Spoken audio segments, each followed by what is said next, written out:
Hello दोस्तों, नमस्कार सभी को। जय हिंद दोस्तों आपके लिए लेके आ गए हैं एक और पेपर। जीके जीएस का पेपर, एसएससी जीडी का आपके पेपर, प्रीवियस ईयर का पेपर कराने जा रहा हूँ एसएससी जीडी। और इसकी तारीख है दोस्तों आपकी 26 फरवरी की दूसरी शिफ्ट 2024 में। जो अभी पेपर आपका हुआ था फरवरी में, उसका मैं पूरा पेपर कराने जा रहा हूं दोस्तों। जो बता दूं, चैनल पर नया जुड़ा हो वो चैनल को जरूर सब्सक्राइब कर ले। यहाँ प्रीवियस ईयर सारे A to Z 1 by 1 date to date कराए जा रहे हैं दोस्तों। बहुत फायदा मिलने वाला है। किसी भी प्लेटफॉर्म पर डे टू डे सारे प्रीवियस ईयर एक जगह पे नहीं अवेलेबल है, इसलिए दोस्तों आपको कंटेंट बहुत शानदार मिल रहा है।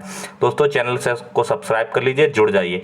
पहला क्वेश्चन पूछा गया था दोस्तों आपके पेपर में कि भारत की 2011 की जनगणना के अनुसार किस राज्य या केंद्र शासित प्रदेश में सबसे अधिक पुरुष और महिला साक्षरता दर है।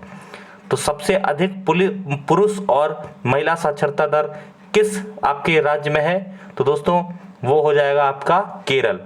केरल हो जाएगा। केरल में शायद 1000 डाटा एक बार चेक कर लेना। 1000 में 1084 शायद आपकी ये है महिला है। 1084 महिला है और ये आपके 1000 पुरुष हैं। मतलब इतना वहाँ, मतलब ये आप देखिए कि पुरुष 1000 है, 1084 आपके करीब महिलाएं हैं दोस्तों। तो मतलब महिला पुरुष का रेशियो देखिए। अगर रेशियो पूछ ले आपका तो 1000 आपकी 1000 आपके पुरुषों पर 1084 महिलाएं पढ़ रही हैं वहाँ। ठीक है, तो ये दोस्तों वहाँ का सेक्स रेशियो है। ठीक है, और दोस्तों बात करेंगे अगर आप लोग पुरुष और महिला की साक्षरता दर, वो भी केरल में ही सबसे अधिक है। तो ये दोनों क्वेश्चन अगर आ जाए तो आप लोग, मैं उम्मीद करता हूं गलत नहीं करोगे। ठीक है, और ये रिपीटेड सवाल है, फिर रिपीट हुआ यानी कि रिपीट होगा फिर से। फिर दोस्तों ये तो इतनी बार एसएससी का फेवरेट सवाल है कि जो भारतीय संविधान का मूल हस्तलिखित संस्करण है वो किसने लिखा। दोस्तों ये जो एकदम नया तैयारी कर रहा है उसे तो नहीं मालूम होगा, लेकिन जिसको थोड़ा सा भी उसने पढ़े हैं पेपर प्रीवियस ईयर, उनको पता है। इनका नाम है प्रेम बिहारी रायजादा। प्रेम बिहारी नारायण रायजादा जो है, इन्होंने अपने हाथों से ही संविधान की जो कॉपी थी वो लिखी थी। तो प्रेम बिहारी नारायण रायजादा का नाम ध्यान रखोगे, मोस्ट इंपॉर्टेंट है, रिपीट होगा तो 1 नंबर खटाक से आप पा जाओगे। ये फायदा होता है प्रीवियस ईयर से। अगला दोस्तों, अगला पूछा गया भारत में इस्पात मंत्रालय के अधीन, ध्यान से पढ़ना, भारत में इस्पात मंत्रालय के अधीन कितने इस्पात विनिर्माण केंद्रीय सार्वजनिक क्षेत्र उद्यम है। तो दोस्तों ये आप रटने वाला सवाल है, ध्यान रखना। रिपीट हुआ तो 2 आपको ध्यान रखना है। कितने? 2 दोस्तों जो हैं इस्पात मंत्रालय के अधीन इस्पात विनिर्माण केंद्रीय सार्वजनिक क्षेत्र है। ठीक है, तो आप लोग 2 ध्यान रखना। ठीक है, ये क्वेश्चन याद कर लो, कॉपी में नोट कर लो। रिपीट हो सकता है, अच्छा क्वेश्चन है, रिपीट होते ही हैं और ये भी रिपीट हुआ है कहीं ना कहीं। ये दोस्तों आपका उस टाइम करंट का क्वेश्चन था और ये फिर आपका आ सकता है दोस्तों। अभी भी ये 2024 में हाल में ही पेपर हुए थे, तो ये क्वेश्चन डायरेक्ट आ सकता है, इतना इंपॉर्टेंट क्वेश्चन है। इसी पेपर में ये समझ लो 2 बार क्वेश्चन आया था। अभी मैं दिखाऊंगा आगे आपको। एक पेपर में ही 2 क्वेश्चन आपके इसी से संबंधित सेम टू सेम पूछ लिए थे और इतनी बार रिपीट हुआ था। क्वेश्चन क्या है, पढ़ना ध्यान से। भारत में आगामी 2024 चुनावों के लिए मतदान के बारे में जागरूकता बढ़ाने और मतदाताओं को शिक्षित करने के लिए राष्ट्रीय आइकॉन जो थे, किसे चुना गया था। तो ये आपके थे सचिन तेंदुलकर। सचिन तेंदुलकर को चुना गया था आइकॉन, नेशनल आइकॉन। किसके लिए? जागरूक करने के लिए, मतदाताओं के लिए, इलेक्शन कमीशन के द्वारा। ये जो है आपके सचिन तेंदुलकर। और अमिताभ बच्चन को ध्यान रखना, बहुत इंपॉर्टेंट है, ये जीएसटी के ब्रांड एम्बेसडर। जीएसटी के ब्रांड एम्बेसडर पूछ ले दोस्तों तो आपके अमिताभ बच्चन मोस्ट इंपॉर्टेंट है, मोस्ट इंपॉर्टेंट है, मोस्ट इंपॉर्टेंट है। नोट कर लो जिसे ना पता हो। आगे बढ़ते हैं। प्रसिद्ध वायलिन वादक कितनी बार कराया है और रिपीटेड सवाल। रविशंकर जी पूछ ले तो किससे हो जाएंगे आपके? सितार वादक। सितार वादक। जाकिर हुसैन, किसको नहीं पता, क्या हो जाएगा? तबला। तबला। और आपके जो क्वेश्चन पूछा गया वायलिन वादक, इसमें लक्ष्मी नारायण सुब्रमण्यम जी हो जाएंगे। और बिस्मिल्लाह खां जी भैया शहनाई वादक, कौन नहीं जानता, ये फेवरेट है इनके, यही रिपीट होते हैं शहनाई। ठीक है, रविशंकर जी सितार वादक, उस्ताद जाकिर हुसैन तबला वादक, लक्ष्मी नारायण सुब्रमण्यम आपके जो क्वेश्चन का आंसर है, प्रसिद्ध वायलिन वादक, और उस्ताद बिस्मिल्लाह खां आपके शहनाई। ये भी क्लियर हो गया। ये दोस्तों है प्रथम स्वतंत्रता संग्राम निम्नलिखित में से किस वर्ष शुरू हुआ। दोस्तों हमारे इतिहास में बहुत कुछ मतलब लोगों ने अपना अपना कहा, लेकिन जो प्रथम स्वतंत्रता संग्राम माना गया है हमारे इतिहास में वो 1857 की क्रांति मानी गई है। जिसमें आपको याद होगा एक डेट जरूर पूछता है, इसमें चलो सन पूछ लिया तो आपके लिए इजी हो गया, लेकिन डेट पूछे तो डेट है वो दोस्तों, वो इम्पोर्टेंट डेट है 10 मई 1857। और जगह दोस्तों कौन थी? मेरठ। जगह थी मेरठ की पावन भूमि, पावन धरा, जहां से शुरुआत हुई स्वतंत्रता संग्राम की। सोचो दोस्तों वो क्या वीर थे, क्या जनूनी थे, क्या दोस्तों कुछ कर गए। और आज की पीढ़ी प्रेजेंट समय में क्या है, मेरी भी उम्र को इतनी ज़्यादा नहीं है, लेकिन दोस्तों इतनी है कि हम लोग समझ सकते हैं अपनी क्या उस टाइम बीती होगी। कोई चिंता नहीं अपने प्राणों की, कोई चिंता नहीं देश के लिए अच्छे अच्छे। लेकिन हमारे समय पास ये भर्ती है, एसएससी जीडी की भर्ती है, जो सीरियस नहीं है वो सीरियस होकर नौकरी पा सकते हैं और दोस्तों कहीं ना कहीं अपने देश के लिए योगदान दे सकते हैं, जैसे ही उन बहादुर हमारे वीर स्वतंत्रता संग्राम में लोगों ने दिया। ठीक है दोस्तों, तो 1757 10 मई तो 1857 की क्रांति मेरठ से हुई। मंगल पांडे जी का नाम ध्यान रखना।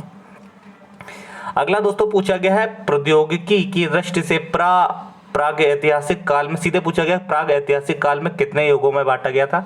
तो दोस्तों ये प्राग ऐतिहासिक में तीन जो है बांटा गया था।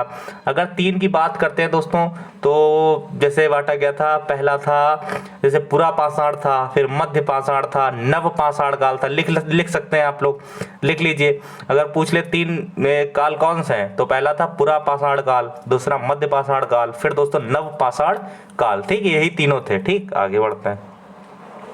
अगला दोस्तों पंचवर्षीय से आप बताओ। अब पेपर का अंदाजा आपको बेहतर होगा कि उस छात्र को होगा जो उल्टा सीधा सिलेबस पढ़ रहा होगा, बाहर से इधर उधर व्यू बढ़ाने के चक्कर में नहीं। आपको अनुभव जितना होगा ना प्रीवियस ईयर से कि पंचवर्षीय से क्वेश्चन आता ही आता है।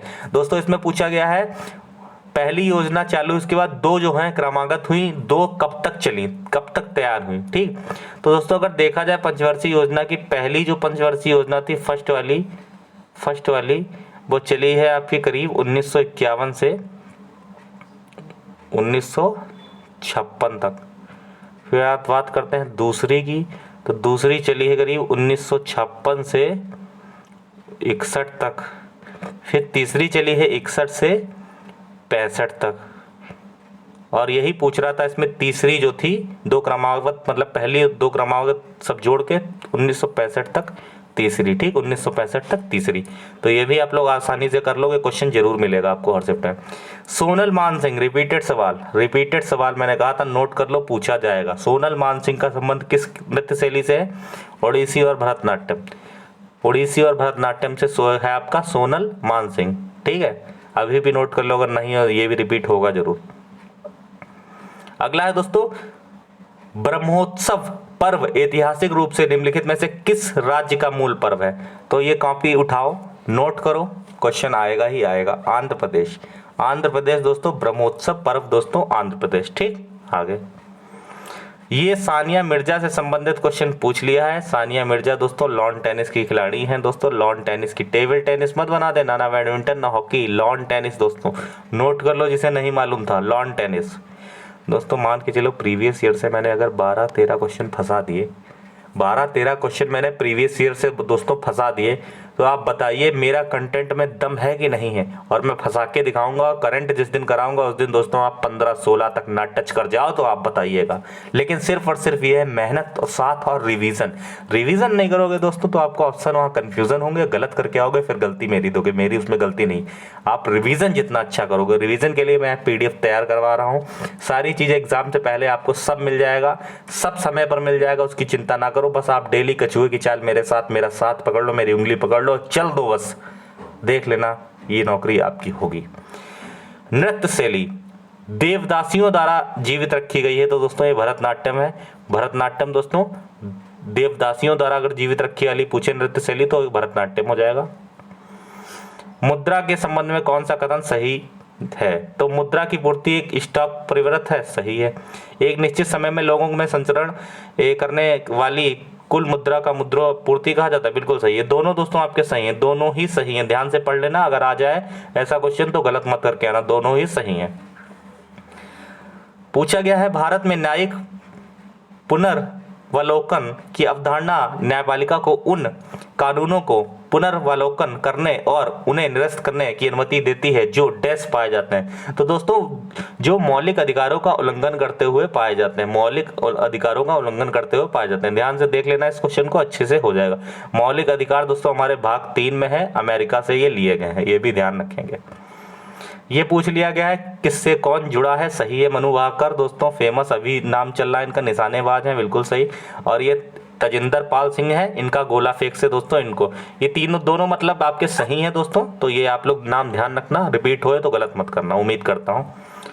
अब मैंने कहा था ऊपर आइकॉन वाला, इलेक्शन आइकॉन वाला सचिन तेंदुलकर फिर रिपीट हुआ था एक ही, आप यकीन नहीं कर रहे हो, अब खुद देख लो, खुद देख लो। भारतीय क्रिकेटर कौन है दोस्तों जो चुनाव आयोग द्वारा राष्ट्रीय आइकॉन चुना गया था? तो दोस्तों सचिन तेंदुलकर। आया रिपीट, ये होता है एसएससी जीडी का। अब बताओ, लोग दुनिया का सिलेबस पढ़ाते हैं लेकिन क्वेश्चन रिपीट होने में इससे कितना ज्यादा एसएससी रिपीट होता है। इसीलिए मैंने श्रृंखला इस चैनल पर केवल प्रीवियस ईयर दोस्तों, अभी भी समय है दोस्तों, जोड़ लो लोगों को, चैनल को सब्सक्राइब कर लो। इतना प्रीवियस ईयर रिपीट होता है, सोचो जीके का हाल ये है तो मैथ और रीजनिंग और हिंदी का क्या हाल है, समझो। पूरे के पूरे छपे मिलते हैं, बस थोड़ा समझदारी और थोड़ा सा टैलेंट अगर लगाओगे समझ जाओगे। ये नरेगा से संबंधित पूछ लिया दोस्तों कि कितने दिन की रोजगार गारंटी देता है? 100 दिन की, 100 दिन की नरेगा देता है। लेकिन एक शिफ्ट में पूछा था इसकी शुरुआत दोस्तों कब, तो शुरुआत अगर पूछ ले तो 2 फरवरी 2006 की डेट अपने दिमाग में छाप लो, 2 फरवरी 2006, क्वेश्चन कभी गलत नहीं होगा।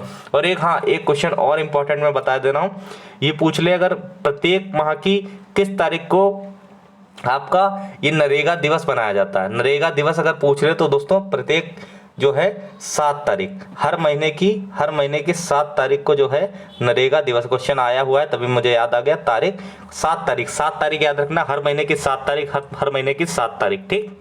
आगे ये दोस्तों आ गया फ्री किक से क्वेश्चन है, पढ़ लो पूरा, आसानी से कर लोगे। फ्री किक फुटबॉल में यदि कोई खिलाड़ी अपने किसी प्रतिद्वंदी के खिलाफ कोई भी आघात करता है तो जिसे रेफरी द्वारा लापरवाही भरा दुस्साहसी या बहुत अधिक बल का इस्तेमाल करते हुए आघात के रूप में माना जाता है तो एक डायरेक्ट फ्री किक प्रदान की जाती है। फ्री किक आप जानते होगे जो फुटबॉल खेलते हैं, फ्री किक, ठीक।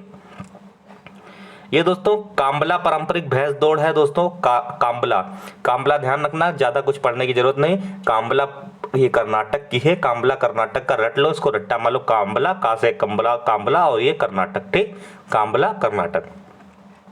20वें क्वेश्चन की ओर बढ़ गए हैं दोस्तों। ये महिला आरक्षण विधेयक 2023 दोस्तों, संविधान का 128वां संविधान संशोधन विधेयक 2023 किस महीने में लोकसभा में पेश किया गया? तो दोस्तों ये सितंबर में था दोस्तों। इसकी अगर डेट आप ध्यान रख सकते हैं तो 19 सितंबर 2023 की डेट ध्यान रखना।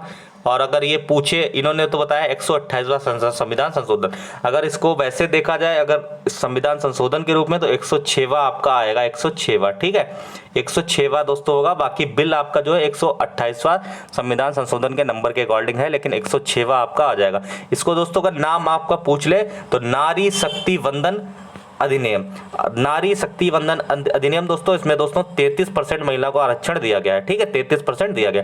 तो दोस्तों ये क्लास कैसी लगी, मेरी मेहनत कैसी लगी, ये अगर रेगुलर आपको चाहिए तो प्यार बनाना होगा, कमेंट करना होगा, शेयर करना होगा, सब्सक्राइब अपने सारे घर के मोबाइलों से कराना होगा।